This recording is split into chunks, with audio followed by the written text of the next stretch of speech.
Le confinement en Écosse a finalement pris fin vendredi. En Angleterre, les gens sont déjà autorisés à se réunir en groupe de 6 en plein air.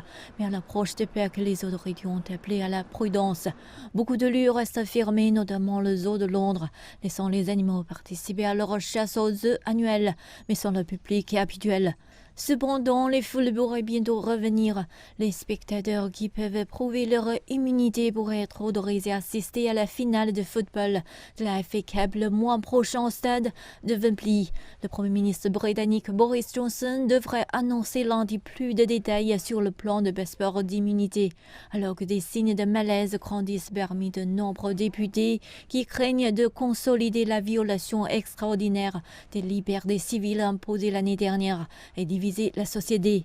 Il y a cependant des pressions sur le gouvernement des deux côtés. Les théâtres du West End font partie de ceux qui recevront une nouvelle vague de financement qui pourrait les maintenir à flot pour le moment. Cependant, lorsque ce soutien cessera, ils devront trouver un moyen de ramener le public en toute sécurité. Le plan de passeport d'immunité semble être plus probablement un moyen de relancer les voyages internationaux à un moment donné. Vendredi, cependant, 4 autres pays, le Pakistan, le Kenya, le Bangladesh et les Philippines, ont été ajoutés à la liste rouge des voyages de l'Angleterre. Un sentiment d'espoir persiste ici que le Royaume-Uni pourrait bien avoir connu le dernier verrouillage.